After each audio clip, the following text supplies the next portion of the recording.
and detect every lip movement, and it converts electrical pulses into the sound signal for neglecting the noise. Hence, person of the phone receives information.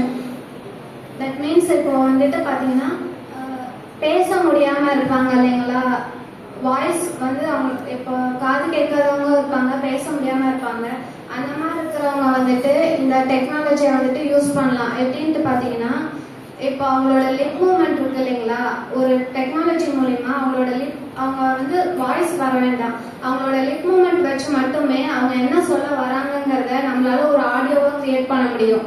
அதை பற்றின technology தான் வந்துட்டு silent sound technology. இதை அந்த signal மூலிமா receive பண்ணுற ரிசீவருக்கு அவங்க வந்து பேசலனாலும் அவங்களோட லிப் மூமெண்ட் மூலிமா அவங்க என்ன சொல்ல வராங்க அப்படிங்கிறத ஒரு ஆடியோவாக கிரியேட் பண்ணி ரிசீவருக்கு நம்ம சென்ட் பண்ணுவோம். அவங்க அது மூலிமா அவங்க சொல்ல வர விஷயத்த தெரிஞ்சுக்கலாம். இதை வந்து பேச முடியாமல் இருக்கவங்கள யூஸ் பண்ணிக்கலாம். நெக்ஸ்ட் பார்த்தீங்கன்னா existing system. It will allows people to speak without using their vocal cords. That means இப்போ வந்துட்டு அவங்களோட வாய்ஸ் வர தேவையில்லை, அவங்களோட லிப் மூமெண்ட் மட்டுமே நமக்கு போதும் இந்த டெக்னாலஜி யூஸ் பண்ணுறதுக்கு. அவங்க பேசணும், அவங்களோட வாய்ஸ் வந்து வெளியே கேட்கும்.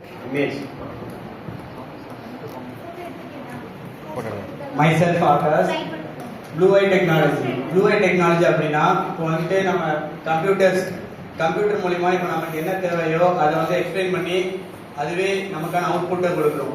இதில் வந்து எப்படின்னா 2 விதமான இது இன்புட் அண்ட் அவுட்புட் கொடுக்குறதுக்கு இருக்கு. அண்ட் டேட்டா அக்யூஷன் யூனிட்னு ஒன்று இருக்குது, அது வந்து எப்படின்னா இன்புட் கொடுக்குது.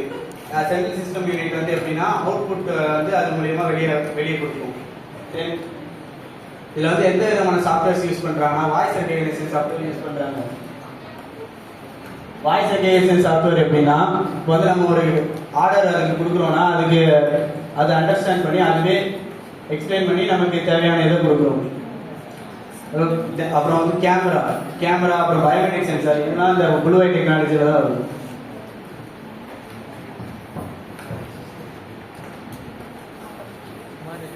இதில் வந்து நம்ம மிலிட்ரிக்கு யூஸ் பண்ணலாம். அதை வந்து நம்ம என்ன மாதிரி கிரிமினல் வர்றாங்க அந்த மாதிரி டிடெக்ட் பண்ண முடியும். அடுத்து வந்து நம்ம என்ன மாதிரி வெப்பன் வச்சு அது மூலிமா எப்படி அட்டாக் பண்றாங்க அந்த மாதிரி இது பண்ணி சென்சார் பண்ண முடியும்.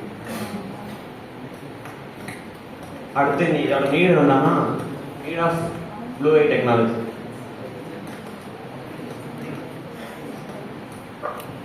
இது எந்த இதெல்லாம் யூஸ் தகுந்த மாதிரி ரிப்ளை பண்ணும் சார். நமக்கு தகுந்த மாதிரி ரிப்ளை பண்ணும், நம்ம எந்த மாதிரி ஃபீலிங்ஸ் இருக்கோம் அந்த மாதிரி. பெனிஃபிட்ஸ் வந்து happier, sadder இருந்தோம்னா நம்ம lower idea, and our proposing idea, hardware software components required, domain we are using in our idea, conclusion and reference. Abstract.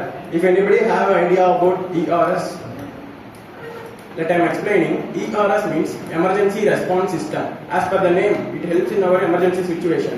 We are designing this protocol to fix in the electrical vehicle. Why we are choosing the electrical vehicle means because in future it become more reliable in the users. So we are designed to fix in the electrical vehicle. By using we are fixing the electrical vehicle, we can save the occupant safety and we can help the occupant in the critical situations.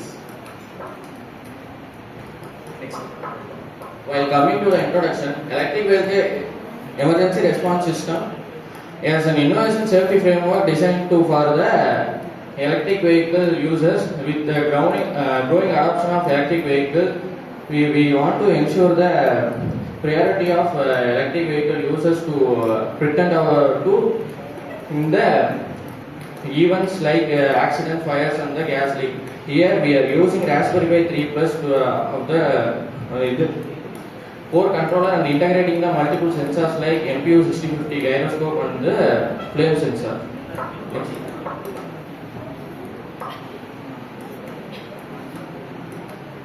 Existing system. What are the existing?